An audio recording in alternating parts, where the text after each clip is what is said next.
E aí, gente, beleza? Mais um vídeo aqui sobre Go. Hoje a gente vai continuar nosso projeto, já que no último vídeo a gente terminou a criação do usuário e agora a gente consegue consultar o usuário.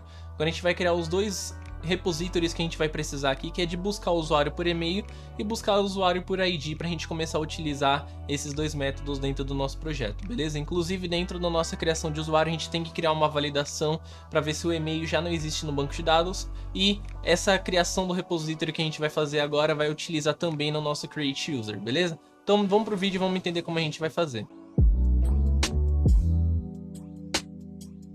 Então a primeira coisa que a gente vai fazer é vir aqui em Model Repository e a gente vai criar aqui o nosso Find User, tá? Então a gente vai escrever Find User Repository, beleza? Então a gente vai deixar os dois métodos juntos aqui dentro do Find User. Aqui a gente vai colocar Package Repository e a gente vai começar a criar as funções que a gente vai precisar, beleza? Inicialmente a gente vai precisar desse objeto aqui primeiro, tá? Então a gente precisa desse cara. Então a gente vai colocar função a partir desse cara, então vamos colocar o R aqui, a partir do ponteiro de User Repository, find user by email primeiro, beleza? Então a gente vai receber o e-mail por parâmetro, que vai ser uma string, beleza? Coloca aqui vírgula, e aí a gente vai retornar um model.userDomainInterface, vírgula, ponteiro de REST error, beleza? Vou dar um return new aqui só para ele parar de dar erro. Aí a gente pode copiar aqui do nosso create user algumas coisas, tá? Esse const mongodb userdb, a gente pode tirar ele daqui e colar ele aqui no nessa definição, tá? A gente vai utilizar em todos os repositórios. Então, como a gente vai utilizar esse cara em todos os repositórios, fica mais fácil a gente utilizar ele meio que global aqui nesse arquivo, beleza? Então a gente vai copiar aqui esse logger, vamos copiar o collection name, copiar que ele vai pegar a collection e beleza, é isso que a gente precisa por enquanto. Então a gente vai colar aqui esse cara. Aqui a diferença é que não é o create user, né? Agora é find user by email. A jornada é a mesma coisa, então find user by email, beleza? Então essa é a jornada que a gente vai utilizar. E aí ele vai pegar a collection é a mesma, ele vai dar um collection name, a collection também vai ser a mesma aqui, tá? Só deixa eu trocar aqui para o R para ficar padronizado de user repository. E a gente vai ter a collection e agora a gente vai poder começar a criar aqui o find que a gente precisa. Só que antes, como a gente não tem um objeto criado, a gente precisa criar um user repository aqui dentro, né? Então a gente vai fazer o seguinte, vamos criar um user entity aqui, né? Falei user repository user entity, que vai receber a partir de entity.userEntity, beleza? A gente vai criar um objeto aqui pra gente poder jogar o valor de retorno do banco de dados dentro desse objeto. E agora a gente precisa criar um filtro pra gente passar pro find one, beleza? Só que antes vamos criar aqui o comando de find one pra gente ver o que vai entender, o que vai acontecer, né? Aqui a gente vai criar um valor de erro, vai receber a partir de collection.findOne. Ele vai receber um contexto vazio por enquanto, tá? A gente não vai passar contexto pra ele, a gente não tá tratando o contexto ainda, né? E ele vai pedir o filter aqui, tá vendo? Então o filter a gente vai criar. Então vamos criar uma variável filter que vai receber de bson.d, tá? Que aqui a gente vai basicamente criar um JSON aqui de filtro, beleza? Que vai ter aqui dentro um campo, aqui vai ter a chave que vai ser e-mail, vírgula, aqui a segunda chave que vai ser o valor, então e-mail, tá? Aqui ele vai reclamar depois, então é bom a gente colocar aqui key, aqui a gente colocar value, beleza? Só para ele não ficar reclamando depois de que faltou ao chaveamento o nome dos campos, tá?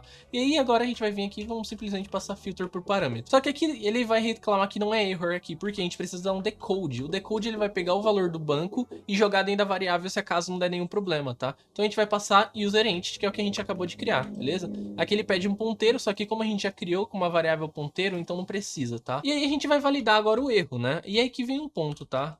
Se o erro for diferente de nulo, ele vai entrar aqui nesse método. Só que a gente tem que diferenciar o erro agora. Ele deu erro porque deu problema no banco ou deu erro porque não achou o usuário no banco? É isso que a gente vai diferenciar agora, tá? Se o erro é diferente de nulo, a gente vai validar o seguinte. O erro, ele é igual a mongo.noErrorNoDocuments, tá vendo? Então, ele tem essa validação aqui. Ou seja, o erro que deu é de um erro que não existe o usuário no banco de dados. Então a gente pode criar aqui um valor de error message aqui, tá? Só pra gente personalizar a mensagem aqui dentro, tá?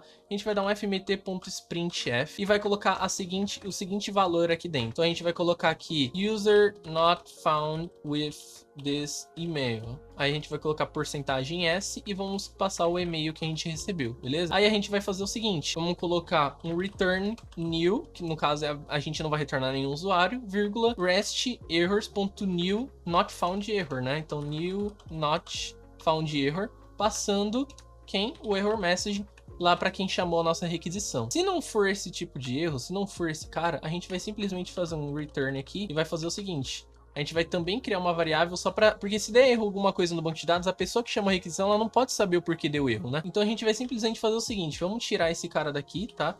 E a gente vai criar uma variável aqui também, só que vai ser só uma string, então error trying to find user by email, beleza? E a gente vai fazer o seguinte, aqui dentro, na hora de retornar, a gente vai dar um new internal server error, passando o error message. Só que por que eu tô criando essa variável? Porque nos logs a gente vai colocar qual é o erro que deu no banco de dados, porque nos logs a gente pode saber qual é o erro, a gente só não pode ficar retornando na API qual o erro que deu no banco de dados, tá? Porque meio que fica expondo muito a aplicação para fora, tá? Então a gente validou os dois tipos de erro, certo? E aí, se não der nenhum erro, ou seja, se der tudo certo, a gente vai basicamente fazer o converter, né? Então a gente vai fazer return converter.convert entity to domain, passando quem? O nosso user entity, tá? A gente vai passar aqui user entity por parâmetro. Aí eu vou só criar aqui os logger info aqui pra gente, tá? Então a gente vai vir aqui, vamos colocar esse logger info, vamos colar esse cara aqui. Então a gente vai pegar aqui os loggers e a gente vai fazer o seguinte, a gente vai pegar esse cara aqui, vamos apagar, passar error message, beleza? Aqui é logger.error, tá? Então não é info, error. E aí a gente vai passar aqui qual foi o erro que aconteceu lá dentro. A mesma coisa pro log de baixo aqui. Então a gente vai pegar a mesma coisa, vamos colar aqui em cima. Então error trying to find user by email, ele vai passar pro parâmetro, beleza? E vai retornar aqui qual é a mensagem de erro que aconteceu. Então tudo certo. E se acontecer, se ele executar tudo bonitinho, a gente vai simplesmente dar um logger info avisando que executou tudo certinho aqui dentro, tá? Então a gente vai falar find user by email repository executed successfully. E a gente vai dar um journey find user by email, a mesma coisa, né? Só que a gente vai copiar e vai fazer o seguinte, vamos colar aqui duas vezes. A gente vai printar a jornada, só que a gente vai printar também o e-mail da pessoa, então pra gente ter um tracing do que tá acontecendo. E a gente vai printar também o user ID, tá? Que vai vir a partir de userentity.id.x, beleza? Pra gente poder printar esse cara. Então tudo certo aqui, nosso repository tá pronto. A gente pode vir aqui agora e só criar o outro repository já de find by ID, tá? Que vai basicamente seguir a mesma ideia. Então a gente vai fazer find user by ID. Aqui nesse cara a gente vai trocar de e-mail por ID. Ele vai retornar a mesma coisa. Aqui a gente vai simplesmente trocar de find user by e-mail para find user by... Deixa eu trocar todo mundo aqui para ID. Vou trocar aqui para ID. Pronto. Acho que fica mais fácil. A gente só vai alterando, fica mais rápido aqui, tá? Então ele vai pegar qual é o aqui. Então aqui vai ser underline ID, que vai vir a partir do valor de ID, beleza? Ele vai dar um find one, vai dar um decode, vai perguntar se existe ou não. Se não existir, ele vai printar que não existiu. Find user by ID, error trying to find user by ID, beleza? Tudo bonitinho, error message.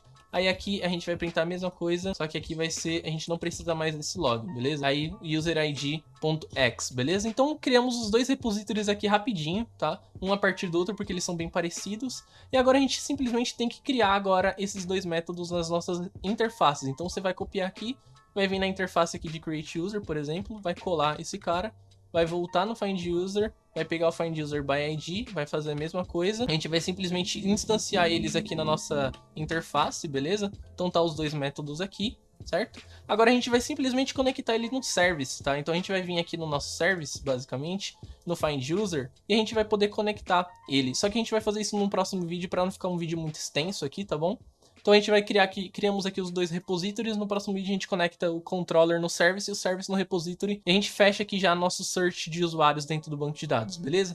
Então esse foi o vídeo, bem simples aqui da gente criar, eu gosto bastante dessa utilização. A única coisa que eu não gosto muito aqui é essa validação de erro, tá? Mas não tem jeito, é o jeito que o Go utiliza para validar erro. Fica bem esquisito, eu não curto tanto. Funcionando tá bom pelo menos, né? Já que a gente tem que fazer desse jeito, pelo menos tá ótimo desse jeito se estiver funcionando, beleza? Então esse foi o vídeo, espero que vocês tenham gostado. Nos vemos no próximo vídeo em Go e até a próxima. Falou!